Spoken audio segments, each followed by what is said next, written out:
All right, that brings us to the end of the first act. And now we're going to do a little bit of Q&A. We've had a lot of fans submit some questions. So we are going to try to answer some of them for you. Are you ready, Lubo? Sure. Okay. Let us see. No personal questions, though. Let us see what we got. Banking info and shit. Not gonna answer those. Don't say anything offside, Lubo. Okay.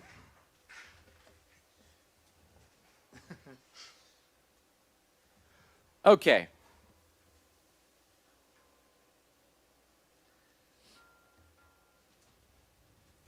Ballbog asks, who are all the members of the band? So why don't we go and introduce ourselves? My name is James Priestner.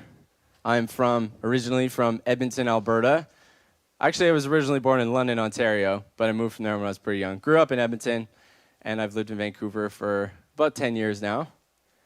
Who are you? Me? Yeah, you. Yeah, I'm Lubo. And Do you have a last name?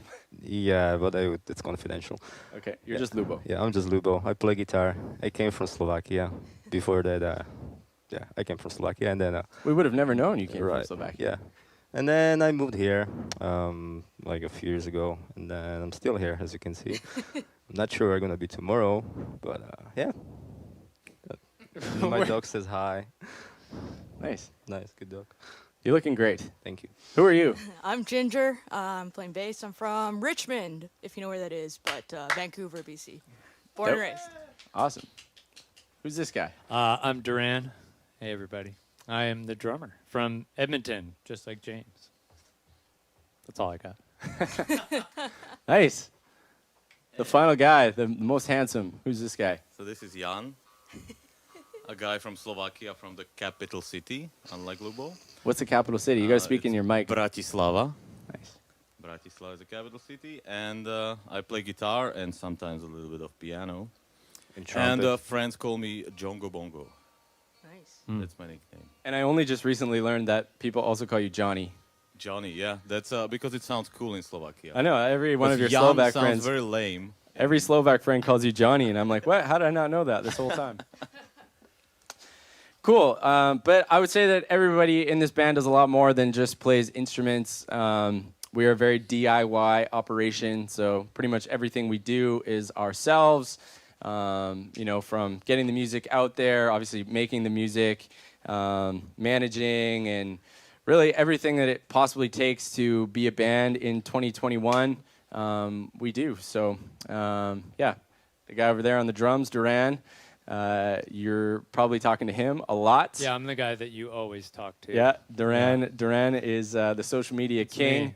So he's constantly chit-chatting with you every time you have requests, like a Discord, and he doesn't even know what Discord is. He's got to set it up. Don't be fooled. James doesn't know any of these words that I'm talking about. He doesn't understand when you're asking him stuff, or those memes and everything.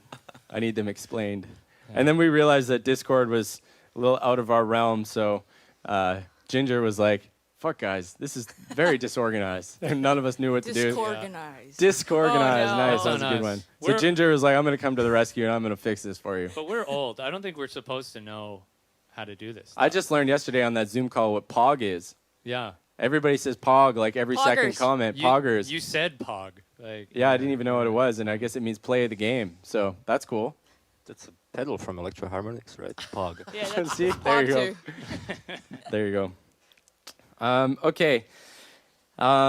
Jay Lozano 1787 asks, who are your biggest inspirations? Lubo, why don't you start? Who are your biggest inspos?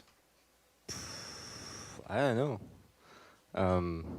Shit. Why are you asking me? I'm gonna ask everybody. Oh fuck. Okay. My biggest inspiration.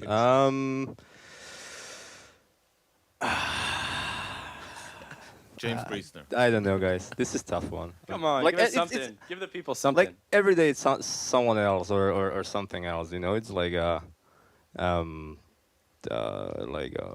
people working in a restaurant because I did that. You know, I appreciate it, and this is my inspiration. And just like Or I don't know if that's a good example, but I think about all the people when I pass on the street, and just like, yeah, this guy just get out of the bed and is doing his job, or going for a hunt, or is just like doing nothing, which is cool too. I don't know. It's like Okay, so I like to maybe take inspiration from people. okay, so maybe let's ask this: what are 3 all-time greats that you love in the music world? Oh, in the music world. Yeah.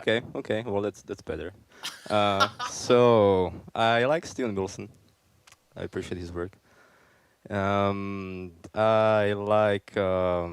like David Gilmour. Yeah, that's a very good guitar player. I really admire him. And then I don't know, John Petrucci, and it's like those guys, that's doing it. Awesome. What about you, Ginger? All right. Biggest inspo. Had some time to think about it, so I'm just gonna go with top 3. So secretly, I'm a bit of jazz nerd, so I love bands like Snarky Puppy. I also love Stevie Wonder, classic, and something out of that genre. I love like a bass duo called Royal Blood. Yeah, and lots of local, bands around here in Vancouver. They're always dope and inspirational. Yeah. Dope. I guess I gotta go. Yeah, Duran. 3 inspirations. Let's see. John Bonham. I love John Theodore, who drummed for a band called Mars Volta. I like jazz guys. My favorite guys, Jack DeJohnette, all-time favorite. There's too many to name, and I can't think of any more. So I'm Cool. gonna stick with that. Great. Yeah. What about you, Jongo Alright, Bongo so Johnny? It's gonna be probably surprising for everybody, but the Beatles is the biggest inspiration. Jongo can play every single Beatles song. Yeah, I'm a Beatles Like nerd. at a campfire, you could name any Beatles song and he can play it. It's bizarre. Rocky Yeah. Raccoon. Yeah, you want me to play right now? Yeah. Do it. Yeah, do it. That's my favorite. Wow. Somewhere in the Black Mountain Hills of Dakota, there lived a young boy named Rocky Raccoon. Unreal. Wow. So, yeah, so that would be from the pop side. And because I used to be a bass player, I love Victor Wooten. I think this guy is the best musician, but also as a person, I think he's very inspiring. I read one of his books, and it was amazing. And I'd say from the other side in music, Roger Federer is my biggest inspiration in everything. I love that. It's That's like so cool. it's like the guy who's talented but also modest and super nice and very smart. Like I like everything about it. Cool.